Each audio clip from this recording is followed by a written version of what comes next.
बच्चों, हाय, कैसे हैं आप। जी हाँ, आज हमारा टॉपिक है रेशियो एनालिसिस में फॉर्मूलों का क्या इम्पैक्ट ट्रांजिशन से इंक्रीज और डिक्रीज होता है।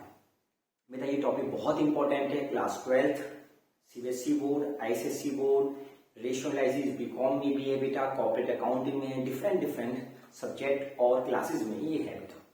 सो इस टॉपिक को एंजॉय करते हैं आज एक नई वीडियो के साथ। ओके, सो हाँ, टॉपिक का नाम है डेब्ट इक्विटी रेशियो। इंक्रीज, डिक्रीज या नो चेंज, क्या अंतर आएगा, क्या इम्पैक्ट आएगा यदि हम ये सारी ट्रांजेक्शन्स करते हैं। तो सबसे पहले हम बेटा देखेंगे कि what is the formula of डेब्ट इक्विटी रेशियो। सो डेब्ट इक्विटी रेशियो का फॉर्मूला क्या होता है बताएं बेटा। डेब्ट इक्विटी रेशियो, सो फॉर्मूला होता है डेब्ट अपॉन इक्विटी। बेटा जब भी फॉर्मूले आए ना तो सबसे पहले आप इस फॉर्मूले का पोस्टमार्टम कर दो। पोस्टमार्टम मतलब इसमें क्या क्या शामिल होता है। सो डेब्ट का मतलब है लॉन्ग टर्म, जो भी फर्म के ऊपर लॉन्ग टर्म लाइबिलिटीज हैं। लॉन्ग टर्म लाइबिलिटीज में जैसे क्या क्या आ गया, debentures, loan, long term provisions, ये भी ध्यान रखना बेटा, लॉन्ग टर्म प्रोविजंस भी इसमें आते हैं। जैसे लॉन्ग टर्म प्रोविजन में आप मानोगे जो हमने लंबे समय के लिए प्रोविडेंट फंड बनाते हैं एम्प्लॉय को देने के लिए, वो भी लॉन्ग टर्म प्रोविजंस में आते हैं बेटा, है ना। और इक्विटी में क्या आता है, इक्विटी में आता है शेयर होल्डर फंड, मालिकों का फंड। मालिकों का फंड कितना होना चाहिए, तो मालिकों में क्या क्या आता है बेटा इसमें, और पोस्टमार्टम करो ना अंदर पहुंच के। इसमें इक्विटी भी आएगा बेटा, प्रेफरेंस भी आएगा, preference share capital, reserve and surplus भी आएगा। अगर हम बात करें रिजर्व एंड सरप्लस में क्या क्या आता है, इसमें सिक्योरिटी प्रीमियम भी आती है, जनरल रिजर्व भी आता है, ये सब चीजें इसमें आती है। अगर हम बात करें इसका आइडियल रेशियो क्या होता है, आइडियल रेशियो मतलब अगर ये होगा तो बेस्ट होगा, दैट इज कॉल्ड 2:1। मतलब अगर हमारी फर्म में हमने औरों से पैसा लगा रखा है 2 और अपना 1 है, तब भी हमारी फर्म सर्वाइव कर जाएगी। और यदि उल्टा हो, 1/2 हो, तो फॉरेन कंट्री और इंडियन करेंसी के रेफरेंस में अलग अलग हो जाता है। हम किस रेफरेंस में बात कर रहे हैं उस रेफरेंस में है। मोस्टली हमारी इंडिया में 2:1 इज द बेस्ट रेशियो, क्योंकि अपना पैसा 1 लगाते हैं औरों का 2, तो हमारा बिजनेस ग्रो अप हो जाएगा। फॉरेन कंट्रीज में जहां पे हमारी लिक्विडिटी ज्यादा है, वहां पे उल्टा भी हो सकता है। ओके, सो सबसे पहले बेटा हम डिफरेंट रेशियो का इंपैक्ट देखते हैं क्या क्या है। देखिए, अगर बात करते हैं, हमें डेब्ट इक्विटी रेशियो गिवन है, माना 2:1। अब 2:1 है तो हम इसे आगे लिख सकते हैं 2/1। जो अपने आप इंक्रीज करते हैं 20, तो कोई फर्क नहीं पड़ेगा, 2:1 ही आएगा। अगर ये सारे लेन देन हो तो इस रेशियो पे क्या अंतर आएगा, चेंज होगा, इंक्रीज होगा, डिक्रीज होगा या नो चेंज होगा, ये मेनली रीजन है। सो जैसे हम परचेज मशीनरी, हमने मशीन परचेज की, सामान खरीदा, मशीन खरीदी लोन लेकर, तो इसमें 2 बातें हुई। एक तो मशीन हमारे पास आई, मशीन प्लस, और लोन लिया है, लोन हमारी लायबिलिटी है, लायबिलिटी प्लस। तो इसकी वजह से इस रेशियो पे क्या अंतर आएगा, ये सोचिए बेटा। देखिए डेब्ट इक्विटी रेशियो हमें गिवन है 20:1, 2:1, 20/10। अगर हम मशीन खरीदते हैं तो मशीन ना डेब्ट में आता ना इक्विटी, दोनों में मशीन नहीं आती। इसमें तो लोन आते हैं, उसमें शेयर होल्डर फंड, तो मशीन का तो कोई इंपैक्ट नहीं आएगा। लेकिन लोन लिया, लोन लेने से हमारी लायबिलिटीज डेब्ट भर जाएंगे।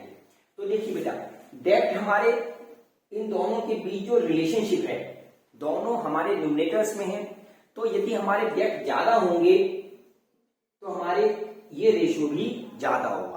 इट मीन्स इन दोनों के बीच जो रिलेशनशिप है वो क्या है, डायरेक्ट रिलेशनशिप, डायरेक्ट फॉर्मूला। और इक्विटी के साथ क्या है, इक्विटी डिनोमिनेटर्स में जितनी ज्यादा होगी उसके साथ कैसी रिलेशनशिप होगी, इनवर्स, उल्टे होगी बेटा। अगर इक्विटी ज्यादा होगी तो हमारा डेब्ट इक्विटी रेशियो कम हो जाएगा। Okay, reverse. तो लोन लिया, लोन लेने से हमारी डेब्ट क्या होगी, इंक्रीज। सो डेब्ट इक्विटी रेशियो भी क्या होगा, इंक्रीज, क्योंकि इन दोनों की क्या है, डायरेक्ट रिलेशनशिप। तो आपका आंसर भी ऐसे ही होगा। फर्स्ट का आंसर कैसे लिखेंगे, लोन लेने की वजह से, क्योंकि लोन हमारे डेट क्या होंगे, डेट होंगे increase, so date equity ratio will be also increase, ये भी इंक्रीज हो जाएगा। ठीक है, नेक्स्ट करते हैं।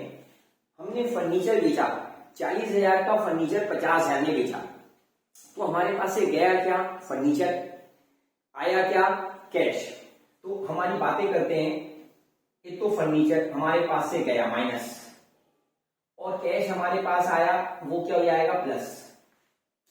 क्या इसके अलावा कुछ और भी होगा या नहीं, जल्दी सोचिए और आप प्यारा सा जवाब दीजिए। बिल्कुल सही। एक बात और हुई, जो 40 का सामान 50 में बेचा है, ये 10,000 का प्रॉफिट भी तो है बेटा, प्रॉफिट है कितने का, 10,000। अब देखिए इसकी वजह से क्या इस डेट इक्विटी रेशियो पे अंतर आएगा या नहीं आएगा। देखिए फर्नीचर इसमें नहीं आता, ना डेट में आता ना इक्विटी में आता, तो इसका तो इम्पैक्ट आया नहीं। कैश ना डेट में आता ना इक्विटी, इसका इम्पैक्ट नहीं आया। बट प्रॉफिट की वजह, प्रॉफिट कहां प्रॉफिट आता है, रिजर्व एंड सरप्लस। प्रॉफिट ज्यादा, रिजर्व एंड सरप्लस ज्यादा, इट मींस इक्विटी ज्यादा, it means date equity ratio क्या हो जाएगा, इनवर्स। अगर इक्विटी ज्यादा है तो ये क्या हो जाएगा, कम। बिल्कुल सही। तो ये यहां लिख रहे हैं बेटा कि प्रॉफिट की वजह से रिजर्व एंड सरप्लस हमारे क्या हो गए, ज्यादा, सो इक्विटी क्या हो गई, ज्यादा। इक्विटी ज्यादा होने की वजह से डेट इक्विटी रेशियो क्या हो जाएगा, इनवर्स रिलेशनशिप। ध्यान रखिए इक्विटी के साथ इसका क्या, इनवर्स, तो क्या हो जाएगा, reduce. Clear. Next, issue of equity share, नए इक्विटी शेयर इशू किए। फिर दो बातें हुई हमारे पास, एक तो इक्विटी शेयर और कैश। जब शेयर इशू करते हैं तो हमारे पास कैश आता है, हमारे मतलब कंपनी के पास है ना, तो कंपनी के पास कैश आया और इक्विटी शेयर हमने दे दी। तो नॉर्मली हर बच्चा सोचता है कि इक्विटी शेयर दिए तो माइनस हो गए, नहीं बेटा, दिस इज रॉन्ग। ध्यान रखिए बेटा, जब हम इक्विटी शेयर देते हैं तो कंपनी की लायबिलिटीज बढ़ गई, हमने अपने पार्टनर्स, अपने होल्डर्स इंक्रीज किए और कैश उनसे ले लिया, है ना। तो ध्यान रखिए बेटा, इक्विटी शेयर भी प्लस हुए और कैश भी प्लस हुआ। बस कैश का इसमें कोई, इस फॉर्मूले में कोई इंपैक्ट नहीं आता। इक्विटी का आता है, बताइए, equity increase, equity increase, equity increase, तो डेट इक्विटी रेशियो क्या हो गया, inverse relationship, it should be decrease. Well done बेटा, वेल, बिल्कुल सही। तीसरे पॉइंट में लिख देते हैं कि इक्विटी शेयर की वजह से हमारी इक्विटी क्या हो गई, इंक्रीज, तो डेट इक्विटी रेशियो क्या हो गया, reduce. Got it. Next, sold goods, सामान बेचा 10,000 का ऑन क्रेडिट, उधार पर। तो क्या बात हुई बेटा हमारे पास, एक तो हमारे पास से सामान बेचा, सामान मतलब गुड्स मतलब स्टॉक, स्टॉक क्या हो गया, गया हमारे पास से माइनस। उधार पर बेचा है, क्रेडिट पर बेचा है, तो क्रेडिटर्स हुए या डेटर्स हुए, बता बेटा। It is debtors not credit, debtors हमारे है ना, उधार सामान बेचा, डेटर्स। अब ये 10 का सामान बेचा हमने उधार पर, इसमें प्रॉफिट लॉस तो लिखा नहीं है, इसका मतलब 10 का सामान 10 में मान लेते हैं। तो सामान बेचा है, स्टॉक और डेटर्स। अब स्टॉक ना इसमें आता ना इसमें आता, तो स्टॉक को कोई इंपैक्ट नहीं आएगा।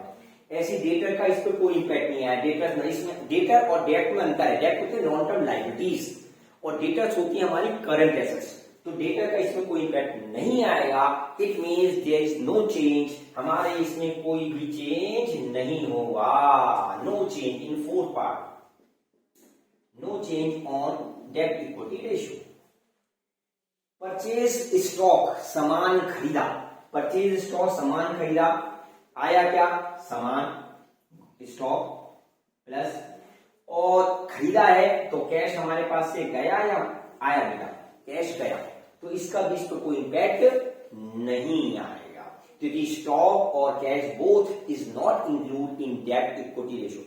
भाई ध्यान रखना है, डेट इक्विटी रेशियो में जो जो चीजें डेट या इक्विटी पे इंपैक्ट डालेंगी केवल वो ही इंपैक्ट आएगा। व्हाट इज देन है स्टॉक, हमने 5,000 का माल फ्री सैंपल में दे दिया। जब 5,000 का सामान फ्री सैंपल में देते हैं तो क्या इंपैक्ट आता है, 5,000 का सामान दिया, एक तो बेटा हमारे पास से स्टॉक गया और फ्री सैंपल है तो लॉस है ना, free sample is a loss.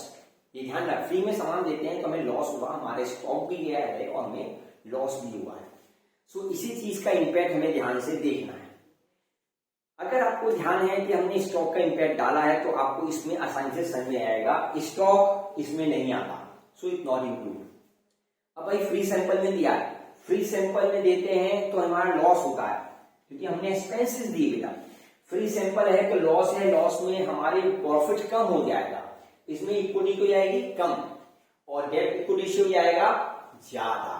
सो ध्यान रखिए हमारा 6 पॉइंट में जब हम फ्री सैंपल कहते हैं, फ्री सैंपल से हमें होता है लॉस, लॉस की वजह से रिजर्व एंड सरप्लस क्या हो जाएंगे, कम, माइनस, और इक्विटी क्या हो जाएंगी, अगेन माइनस।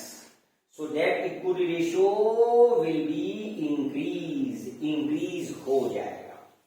सही बेटा, क्योंकि हमारा इक्विटी का इससे इनवर्स रिलेशनशिप है।